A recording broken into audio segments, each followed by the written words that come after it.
Νομίζω ότι η Άλς θα κάνει βίντεο σήμερα. Μισό. Κάτσε. Γεια σας παιδιά! Λοιπόν, ήρθε η μέρα, ήρθε το βίντεο που θα κάνουμε τα Q&A. Είμαι πολύ χαρούμενη, δεν περίμενα να κάνουμε ποτέ ένα τέτοιο είδους βίντεο. Έχω εδώ και το σκυλάκι μου παρέα, την Άλις, όσοι την ξέρετε και από τα social media μου.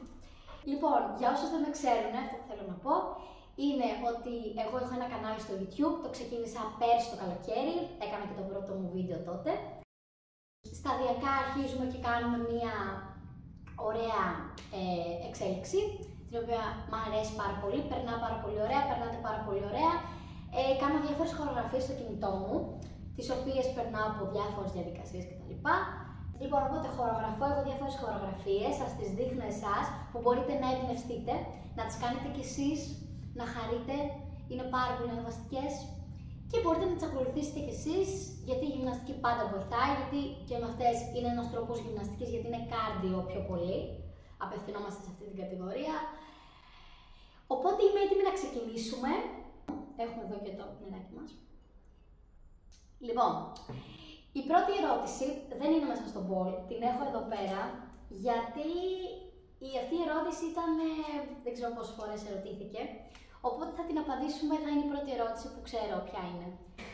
Ήταν η πιο κοινή σας ερώτηση. Λοιπόν, πώς αποφάσισες να ανοίξεις YouTube κανάλι, γιατί έφτιαξες κανάλι στο YouTube, πώς αποφάσισες να το αρχίσεις, πώς αποφάσισες να κάνεις YouTube. Ίδια ερώτηση. Οπότε θα την απαντήσουμε αμέσως τώρα και ήμουν σίγουρη ότι θα ερωτηθώ κάτι τέτοιο. Λοιπόν, οπότε, πώς αποφάσισα να ξεκινήσω το YouTube, να φτιάξω κανάλι κτλ. Ήταν μια αυθόρμητη πρωτοβουλία, να το πω έτσι. Δηλαδή, πάντα μ' άρεσε το YouTube, πάντα μ' άρεσαν τα βιντεάκια. Έκανα πολλά πράγματα στην καθημερινότητά μου και με χορό και με σκετσάκια. Και πάντα είχα αυτή τη θέληση να το κάνω. Απλά το έκανα για εμένα, το έκανα για προσωπική μου χρήση. Δεν το δημοσίευα, δεν έκανα ποτέ κάτι προς τον κόσμο απ' έξω. Το έκανα δηλαδή για εμένα. Τώρα πώς άρχισα. Λοιπόν, θα σας πω. Πάντα μου άρεσε ο χορός. Είναι από τα πράγματα που μου αρέσουν αρκετά. Μ' άρεσε πάρα πολύ η γυμναστική. Οπότε λέω, θέλω να φτιάξω ένα κανάλι. Δεν ήξερα απλά στην αρχή αν θέλω να κάνω αυτά τύπου είδους βιντεάκια.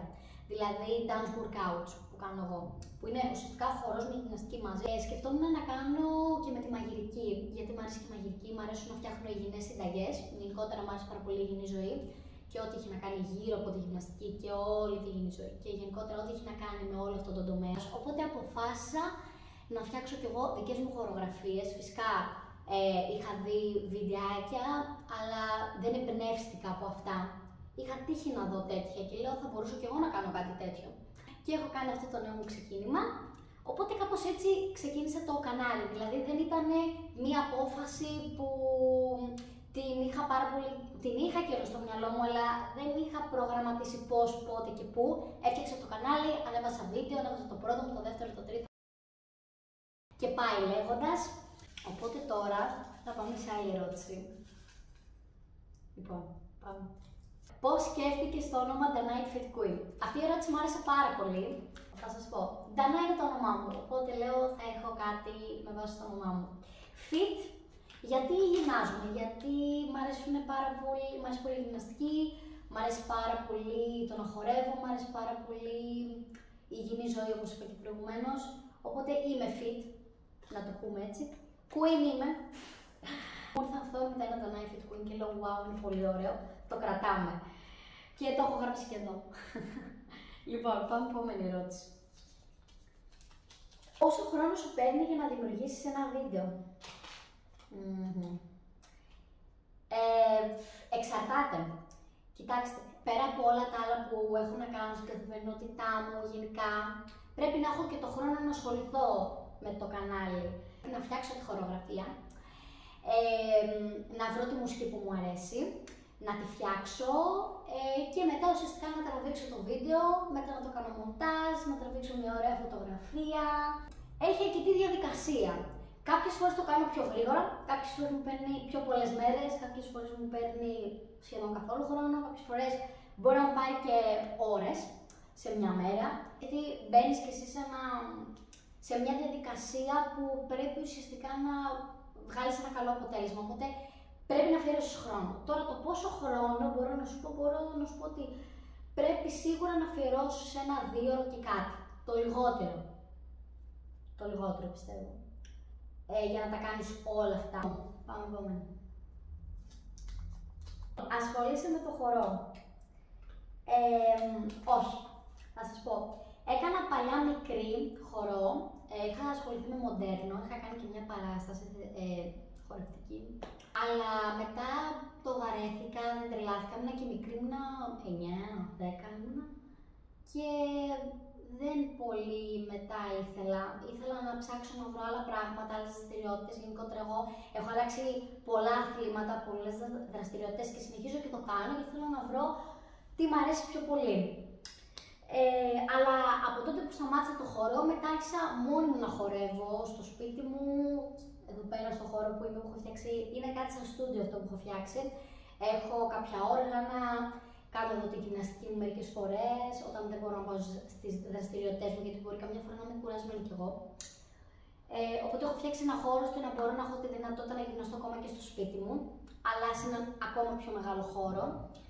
Λοιπόν, ακολουθείς κάποια συγκεκριμένη διατροφή? Όχι, δεν ακολουθώ κάποια συγκεκριμένη διατροφή, να σου πω την αλήθεια. Αυτό που κάνω είναι να προσέχω. Δηλαδή, όταν εννοώ να προσέχω, δεν τρώω γλυκά του εμπορίου, ούτε τρώω γενικότερα ό,τι βρω μπροστά μου, ας πούμε, να το πω έτσι. Προσπαθώ να τρέφομαι καλά. Δεν το κάνω για να δείξω κάτι, το κάνω γιατί μου αρέσει. Μ' αρέσει να βρίσκω υγιεινές συνταγές, ας πούμε. Εγώ είμαι πολύ γλυκατσού. Όσοι με ξέρουν προσωπικά, ξέρουν ότι εγώ τρελαίνομαι για τα γλυκά. Ωραία.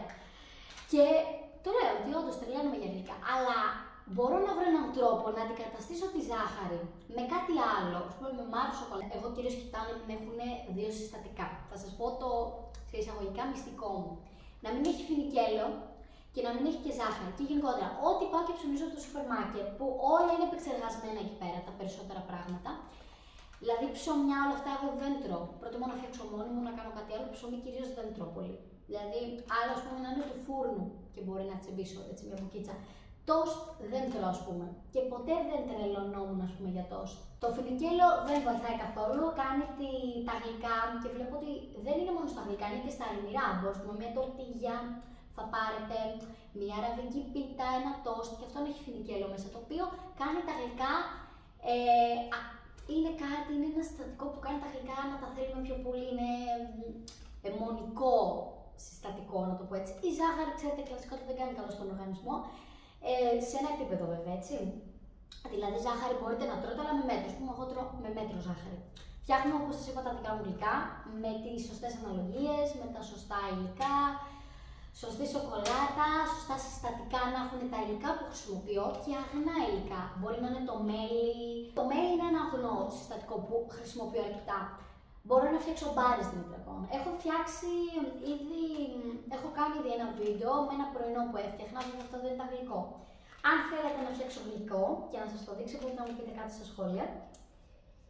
Μεγάλη ερώτηση, πήρε πολύ. Λοιπόν, οπότε ακολουθείς κάποια συγκεκριμένη διατροφή? Δεν ακολουθώ, απλά προσέχω τι τρώω και το κάνω φυσικά για μένα και φυσικά ο καθένας μπορεί να κάνει ό,τι θέλει, η ζωή είναι δική του.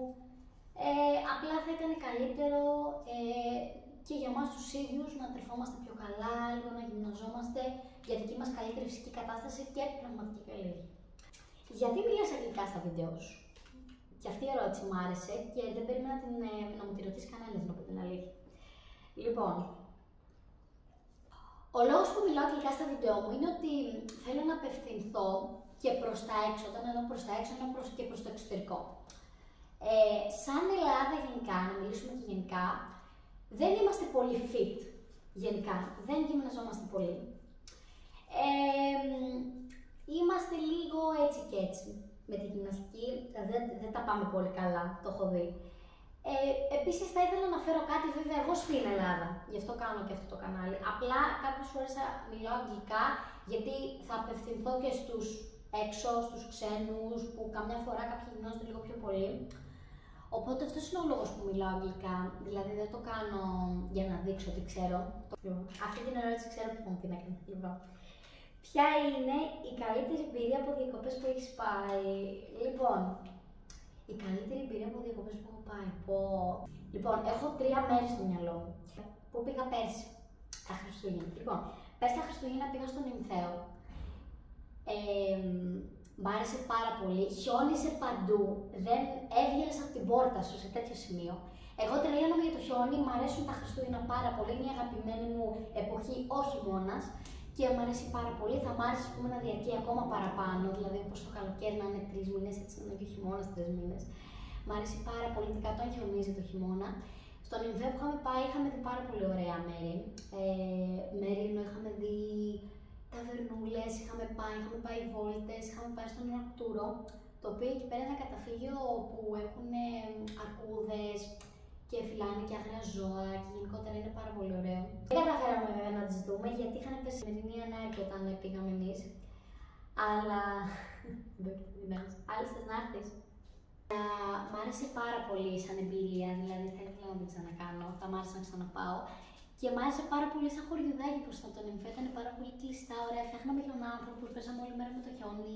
Πηγαίναμε σε μια συγκεκριμένη ταβέρνα, γιατί ήταν και τότε που ο κόσμος έβγαινε, ήταν διακοπές. Και όλοι είχαν κλείσει να πάνε σε ταβέρνες και τις είχαν κλείσει μέρες πριν. Για την παραμονή των Χριστουγέννων, ξέρετε, κτλ. Και δεν βρίσκαμε και πηγαίναμε κάθε μέρα στην ίδια. Είχε κόσμο, αλλά δεν ήταν, μπορούσε να βρει θέση. Παίζαμε χιονοπόλεμο, εκεί πέρα είδα και ένα λαμπραντόρ μαύρο. Είδα 2 βασικά, ή 3, δεν θυμάμαι πόσα είδα. Σαν δυτική μου. Λοιπόν. Λοιπόν, πολύ ωραία ερώτηση και αυτή. Είχες σκεφτεί ποτέ να παρατήσεις το κανάλι? Λοιπόν, θα σας πω. Δεν είχα σκεφτεί ποτέ να παρατήσω το κανάλι, αλλά είχα σε κάποιο σημείο είχα κουραστεί. Λίγο νομίζω στην αρχή. Και γενικότερα δεν είναι κάτι ξεκούραστο, ενώ ότι όταν μπαίνεις στη διαδικασία από εκεί πέρα που κάνεις βίντεο για τον εαυτό σου, που ό,τι και να κάνεις το κρατάς στη συλλογή σου και ξαφνικά πρέπει να το δει κι άλλος κόσμος αυτό. Και πρέπει προφανώς να το προσέξεις παραπάνω, δηλαδή δεν είναι κάτι που, ας πούμε, θα χορέψεις σε ένα χορευτικό και θα το έχεις στο κινητό σου, δεν το δείξεις σε κανένα. Και να μην είναι τέλειο, δεν σε πειράζει, δεν θα το δει κανένας. Όταν όμως κάποιος θα το δει, θα θέλεις να είναι κάτι ωραίο. Εγώ γενικότερα δεν είμαι τελειομανής, αλλά θέλω ό,τι κάνω να το κάνω καλά. Με τον καλύτερο δυνατό τρόπο που μπορώ. Δεν έχω ποτέ σκεφτεί να το παρατήσω, αλλά πολλές φορές με έχει κουράσει με όλα αυτά, γιατί πρέπει να γίνουν πολλά πράγματα για το βίντεο. Και τελευταία ερώτηση. Τι είναι άλλες? Πώς σκέφτεσαι τις χορογραφίες σου? Λοιπόν, πώς σκέφτομαι τις χορογραφίες μου, λοιπόν. Θα σας πω. Λοιπόν, θα σας πω αυτό που θέλω να σας πω και θα απαντήσω και στην ερώτηση, γιατί ταυτόχρονα απαντάω και σε αυτή την ερώτηση. Λοιπόν, κάποια από τα βίντεο μου δεν είναι χορογραφίες. Τι εννοώ? Διάλεξα ένα κομμάτι, μου βγήκε ο χορός και η χορογραφία και οι κινήσεις την ώρα που έκανα το τραγούδι. Ναι, καμιά φορά η χορογραφία με μπερδεύει. Μπορεί να με αγχώνει περισσότερο όσο πρέπει. Πρέπει να κοιτάξω να την κάνω καλά. Ενώ το αυθόρμητο, αλλά ταυτόχρονα να μην κάνω ό,τι να είναι σε εσάς. Προφανώς οι κινήσεις που θα κάνω δεν θα είναι όταν θα πας κάπου και θα χορέψεις αυθόρμητα. Είναι συγκεκριμένες κινήσεις, απλά θα είναι εκείνη τη στιγμή κινήσεις. Δηλαδή, κάποια από τα βίντεο μου μπορεί και τα περισσότερα να μην είναι χορογραφίες. Όσο και χορογραφίες δεν είμαι αντίθετη για όσους ρωτάτε, αλλά πιστεύω ότι αυτός ο τρόπος με εκφράζει παραπάνω από το να φτιάξω μια χορογραφία. Όχι ότι η χορογραφία με εκφράζει, αλλά το ελεύθερο μου αρέσει πάντα πιο πολύ και το αυθόρμητο. Και γενικά είναι μια άλλη αίσθηση. Άλλη αίσθηση τελείως. Δηλαδή το να το χορεύεις εκείνη τη στιγμή και να το νιώθεις φούλα από το να. Καμιά φορά στη χορογραφία λες, θα κάνω αυτό και αν το κάνεις, ας πούμε, έτσι, θα πεις δεν το έκανα σωστά, πάμε ξανά το βίντεο, θα πει κάποιος. Ή θα πει κάποιος, μετά όταν θα το δει το βίντεο, θα πει δεν μ' άρεσε. Αλλά αν την ώρα που το κάνεις σου βγει ένα ωραίο έτσι, θα είναι πιο ωραίο. Λοιπόν, πώς σκέφτομαι τις χορογραφίες μου? Επιλέγω το τραγούδι που μου αρέσει αρχικά και μετά αρχίζω και φτιάχνω κάποιες κινήσεις. Αν θέλετε να σας πω και ποια βίντεο είναι χορογραφίες και ποια δεν είναι, μπορώ να σας το πω στα σχόλια. Αυτές ήταν οι ερωτήσεις. Είμαι πάρα πολύ χαρούμενη που απάντησα σε όλες τις ερωτήσεις σας, που ελπίζω να σας λύθηκαν οι απορίες για τις ερωτήσεις κτλ. Σε αυτό το σημείο θέλω να πω ότι θα είναι καινούριο βίντεο. Σύντομα, όχι ακόμα, σύντομα όμως. Άλλοι θα πούμε για στα παιδιά. Σε ποια παιδιά θα πούμε για? Σε ποια παιδιά θα πούμε για? Ελπίζω να σας άρεσε αυτό το βίντεο. Μην ξεχάσετε να κάνετε ένα subscribe για να με βοηθήσετε στο να προχωρήσω. Και αν θέλετε και ένα σχόλιο, αν σας λύθηκε η απορία σε σχέση με την ερώτησή σας, εάν θα θέλατε να κάνω ένα πάλι τέτοιου είδους βίντεο στο μέλλον. Ευχαριστώ πάρα πολύ που είδατε το βίντεο όσοι μείνατε μέχρι το τέλος και θα τα πούμε σε ένα άλλο βίντεο. Γεια σας!